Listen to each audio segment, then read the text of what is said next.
Hello বন্ধুরা, welcome back to my channel Rita blog. তো তোমরা সবাই কেমন আছো? আশা করছি তোমরা সবাই খুব ভালো আছো। এখন বাজে 10টা 40, উঠেছি 9টায়। রাত্রিবেলা লেটে শুয়েছি, 12টায় শুয়েছি। মেলাতে গেছিলাম একটু, তো মেলার ব্লগটা করা হয়নি, করিনি, আজকে করব। ব্লগ এমনি করতে ভালো লাগে না। তো এখানে দেখো খেতে বসেছে, আমি এখনো খাওয়া শুরু করিনি কারণ আমার একটু কাজ আছে ফোনে। এই যে ফোনেই কাজটা কমপ্লিট করে তারপরে খেতে বসবো। তো এই যে খেতে বসেছে, খাওয়ার ছিঁড়ি দেখো কেমন করে খাই। জলদি খা, খেয়ে আমার ভিডিও শ্যুট করে দিবি। তো খাওয়া দাওয়া শেষ করে এখানে আমি রিসেন্ট যে ভিডিওটা করেছি মিউজিক অ্যালবাম শ্যুট রাঁচিতে গিয়ে করেছিলাম, ওটা চালিয়েছি। স্নেহা বললো একটু চালাও, দেখি, ও টিভিতে দেখবে, তাই টিভিতে চালালাম আর দেখছি। তো যারা এখনও পর্যন্ত মিউজিক অ্যালবামটা দেখোনি তারা অবশ্যই দেখে নিতে পারো, দুটো চ্যানেলেই ছাড়া আছে, আরিয়ান দা টুম্পা আর রুম্পা আরিয়ান ব্লগ। সবজি বাগানে খাওয়া দাওয়া শেষ করে ওই দেখো কি করছিস, কি করছিস তুই? তো আমার বাবা অনেক সবজি লাগিয়েছে, আমি দেখাচ্ছি, দাঁড়াও তোমাদেরকে। তো হ্যাঁ, এটা কাঁঠাল গাছ। এখানে বাঁধাকপি, ফুলকপি, তারপর আরও কি কি, পালং শাক, তারপর আরও কি কি জানো, সব সবজি আবার আমি চিনি না। এখানে কি, ওখানে পালং শাক। আর এদিকে দেখো স্নেহা আমার ভিডিও করছে, আমিও করছি, ও আমার ভিডিও করছে।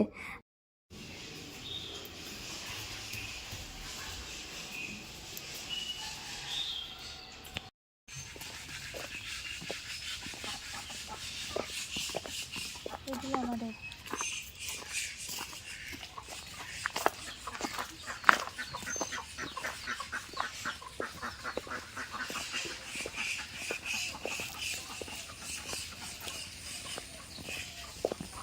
মেন রাস্তা, এটা আমাদের মেন রাস্তা। আচ্ছা, আমি যে রাস্তাটা থেকে বেরোলাম ওইটাই হচ্ছে আমাদের বাড়িতে ঢোকার মেন রাস্তা। তো এই রাস্তা দিয়ে আমরা খুব একটা বেশি আসা যাওয়া করি না। আমি কথা বলবো নি, তুমি বলো না। তো গাইজ এখন আছি পুকুর পাড়ে, তো স্নেহাকে নিয়ে যাচ্ছে আমাদের জমিতে। যদি ওখানে জল না থাকে তাহলে ওপারে নিয়ে যেতে পারবো, আর যদি জল থাকে তাহলে আর ওপারে নিয়ে যেতে পারবো না। এখানে আমি কিছু রিলস বানাবো, তো বানানোর পরে বাড়িতে যাব। আর ওয়েদারটাও বেশ ঠান্ডা ঠান্ডা, মানে শীতকাল তো পড়েই গেছে, তোমরা অনেকেই জানো। তো এই সময়টা শ্যুট করতে খুব একটা কষ্ট হয় না। তো গাইজ এখন যাচ্ছি স্নেহাকে নিয়ে একটু ঘোরাতে। স্নেহাকে একটু দেখিয়ে দাও। আর এই যে আমাদের ক্যামেরাম্যান ভাই, আমি নায়ক, ও নায়ক। তো চলো যাই, লেট হয়ে যাচ্ছে, আবার এসে বেরোতে হবে, মেলাতে যেতে হবে। আর হালকা ঠান্ডা পড়েছে, আমি জ্যাকেটটা নিয়ে নিয়েছি। তো চলো যেতে যেতে কথা বলি। যাচ্ছি একটু স্নেহাকে নিয়ে খাটুরা যে রিসর্টটা আছে ওখানে। তোমরা অনেকেই দেখেছো, যারা ডেলি ব্লগ দেখো তারা চিনবে। তো ওখানে যাচ্ছে, কিছু শ্যুটও করা হয়ে যাবে আর ওকে একটু ঘোরানোও হয়ে যাবে। আবার কবে আসবে আমি জানি না, তো যখন আছে এসছে তখন ভাবছি যাই একটু ঘুরিয়ে নিয়ে আসি। আর স্নেহা আছে, আমার ভীষণই ভালো লাগছে, বাট ও যখন চলে যাবে তখন যে কি করব সেটাই আমি ভাবছি শুধু বারবার। আর এই যে যাওয়ার রাস্তাটা দেখো কত ছোট, মেন রাস্তা দিয়ে যাচ্ছে না, মেন রাস্তাটায় প্রচুর ভিড় হবে কারণ রাস পুজো হচ্ছে, তো অনেকটা ভিড় হবে। আর এখন বাজে 5টা, 5টা না না না 4টে হবে, 4টে বাজে, হ্যাঁ 4টে বাজে। 5টা হলে তো পুরো সন্ধ্যা হয়ে যেত, কারণ এখন দিন ছোট রাত বড়। আমার তো গাড়ি নেই, মানে আমার স্কুটিটা নেই, তার জন্য ভাইকে বারবার ডেকে নিই যে ওর স্কুটি আছে, ওটা আমাদেরকে ঘুরিয়ে নিয়ে বেড়াবে। আর অনেকেই জিজ্ঞাসা করেছে আমার স্কুটিটা কি হলো, অনেকেই বলেছে দিদি তোমার স্কুটিটা কোথায়, কি হলো। তো আমার স্কুটিতেই আরিয়ানের অ্যাক্সিডেন্টটা হয়েছিল, তো স্কুটিটার অবস্থাও পুরো খারাপ হয়ে গেছিলো, চালানোর মতো ছিল না, তার জন্য বিক্রি করে দেওয়া হয়েছে। আপাতত আমার কাছে কোনো গাড়িই নেই, মানে স্কুটি নেই। একটা বাইক আছে যেটা আরিয়ানও চালাতো, বাবাও চালাতো, গ্ল্যামার, তো সেটাই আছে বাড়িতে। আর বাইক তো চালাতে পারি, বাট আমাদের হাইটে যায় না।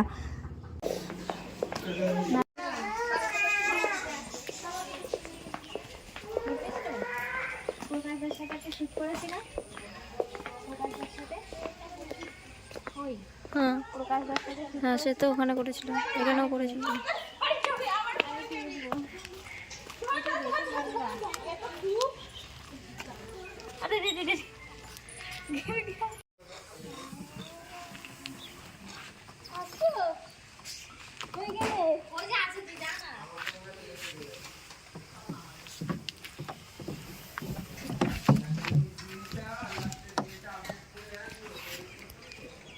স্নেহা এখানে আমার কিছু রিলস ভিডিও শ্যুট করে দিচ্ছে আর ভাই পাশ থেকে ক্যামেরা করছে।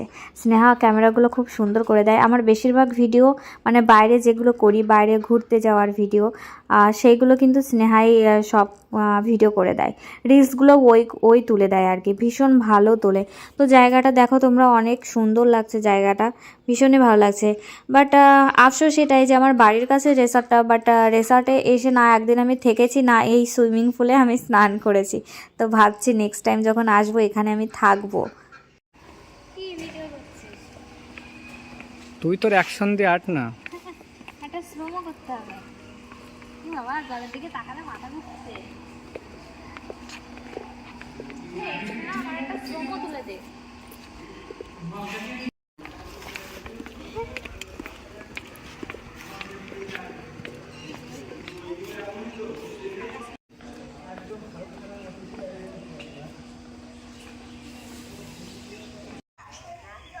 ভিডিও নিচ্ছিস? হুম হুম।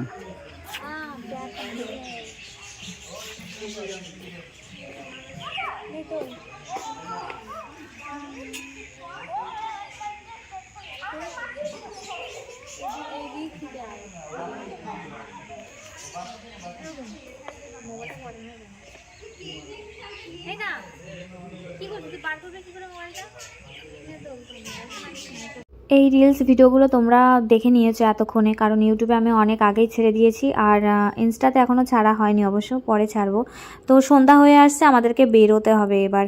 ভাবছিলাম একটু রাত্রি, হালকা রাত্রি হবে, লাইটগুলো মানে দেবে তখন মানে দেখবো কেমন লাগে, মানে স্নেহাকে দেখাবো লাইটগুলো দেওয়ার পরে কেমন লাগে। এখানে লাস্ট এসেছিলাম প্রকাশদার সাথে শ্যুট করতে, আর এই যে শ্যুট করতে, তারপরেও একবার এসেছিলাম, সেইভাবে শ্যুট করা হয়নি, চুমকিকে নিয়ে একবার এসেছিলাম। তো আমাদের এখানে শ্যুট কমপ্লিট হয়ে গেছে, কিছু রিলস করলাম আর একে একটু ঘুরতে নিয়ে আসলাম। তোকে জায়গাটা কেমন লাগলো বল? আমার খুব ভালো লেগেছে জায়গাটা। দোল খেলি কেমন লাগলো বল? হেভি। এখন কোথায় যাবি? এখন যাব হচ্ছে, কোথায় যাওয়া যায়, মেলায় যাবো। মেলায় যাব, কিছু খাবো, খেয়ে বাড়িতে যাব, তারপর বাড়ি থেকে আবার রেডি হয়ে আসবো। তো এই যে ভাই আগে আগে যাচ্ছে, তো চলো যেতে যেতে কথা বলি। একটু পহর তো বাইরে বেরিয়ে গেছি। ভাই এবার কি করতে গেল? টিকিট দেখাতে হয় বেরানোর সময়? আমি জানি না। গরু আসছে দেখো, ভয় পাই স্নেহা, কেমন ভাবে তাকিয়ে আছে। না গরু আমার যেতে হয়, সন্ধ্যা হয়ে এসছে। আর দিদি দোলনা চড়তে ভয় পায়। আরে ভয় না, মানে ও এত জোরে জোরে দিচ্ছিল, আমি বলছি এটা বাচ্চাদের দোল না, আমাকে এত জোরে দিস না। না না ওটা বাচ্চাদের ছিল, দেখ বাচ্চাদের ছিল, আমি তো চললাম বড়।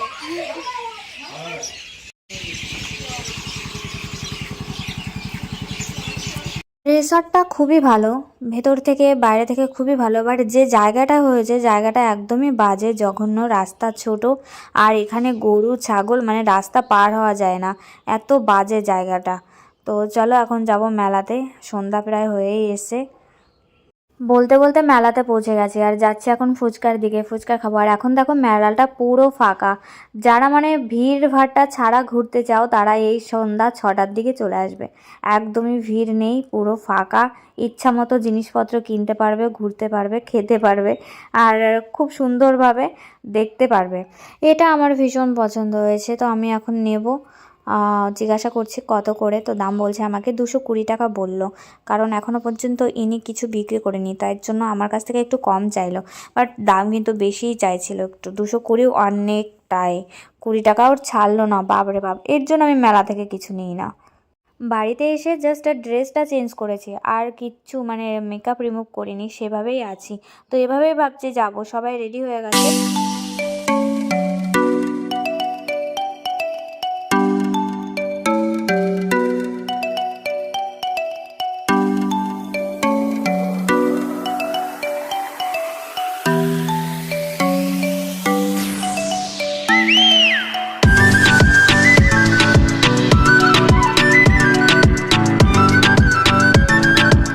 মেলার মধ্যে পৌঁছে গেছি, আর এই যে একটু ঘুরু ঘুরু করছি, পেছনে সব বোনেরা দাঁড়িয়ে আছে, মানে সবাই ছড়িয়ে ছিটে গেছে। একসাথে যদি 5-6 জন মিলে যাওয়া যায় না, একটা জায়গায় কেউ কখনো থাকে না। তোমরা যারা গেছো তারা বুঝবে যে কি হয় সবার সাথে, মানে সবার সাথে বেরোলে। আমার অবস্থাটা ওটাই হয়েছে। স্নেহা আর আমি একসাথে আছি আর সবাই ছড়িয়ে ছিটিয়ে গেছে, কে কোথায় চলে গেছে জানি না। তো যাই হোক, এবারে রাসটা ভালোই লাগছে। একজনকে আমি খুব মিস করছি, কারণ আগের বছরও রাসের সময় সে আমার পাশে ছিল না, সে ছিল হায়দ্রাবাদ। আর এবছরও সে আমার কাছে নেই। আরিয়ান অবশ্য পছন্দ করতো না এই মেলা বলো, বিয়ে বাড়ি বলো, মানে কোনো অনুষ্ঠান বাড়ি বলো, ও পছন্দ করতো না। ওকে জোর করে ফোর্স করে নিয়ে আসতে হতো, একদমই পছন্দ করতো না, যেতেই চাইতো না। আমাকে এই মেলাঘাটে একাই যেতে হতো। আর যখনই মেলাতে যেতাম, আমি ওই যে কাপ কিনতাম, আমাকে কাপ কিনতে দিত না। লাস্ট আমি আরও মেলা গেছিলাম, শিবনিবাস মেলা, আমাদের এখানেই হয়, বাড়ি থেকে 4-5 কিলোমিটার দূরে। তো সেখানেও যখন গেছিলাম, আমাকে কাপ কিনতে দিয়েছিল না। মানে পেছন পেছন ঘুরছে, বলছে যে কাপের দোকানগুলো দেখছি আমাকে হাত ধরে টানছে। ওগুলো ভীষণ মিস করি। আর যে বাদামগুলো দেখলে না, ওগুলো যখনই মেলাতে যেতাম আমার বাবা খেতে ভীষণ ভালোবাসতো। आर्यन কিছু নিক চায় না নিক, फल्ली फल्ली उसको चाहिए, बाबा के लिए फल्ली लेना है जाते वक्त। किधर भी अगर जाती ना, ও फल्ली लेके आ जाती। মানে যদি কোনো মেলাতেও একা যেত বন্ধু বান্ধবের সাথে, হয়তো রাস্তাতে আসছে, পাশে হ্যাঁ দেখছে যে একটা মেলা হচ্ছে, ও দাঁড়িয়ে কি করতো, বাবার জন্য বাদাম কিনে নিয়ে চলে আসতো, কারণ বাবা বাদাম ভীষণ ভালো খায়। আর এখন ওটা আমি করি, আমি যাই, আমি নিই। তো আর ভালো লাগছে না, মেলার মধ্যে মনে হচ্ছে বাড়িতে চলে যায়, একদমই মন টিকছে না। আজকের ভিডিওটা এই পর্যন্তই। তোমাদের কেমন লাগলো প্লিজ কমেন্ট করে জানিও, ভালো লাগলে লাইক কমেন্ট শেয়ার করে দিও। নেক্সট ব্লগ নিয়ে আবার আসবো খুব তাড়াতাড়ি তোমাদের সাথে কথা বলতে। ততক্ষণে চলো বাই, টাটা, গুড নাইট।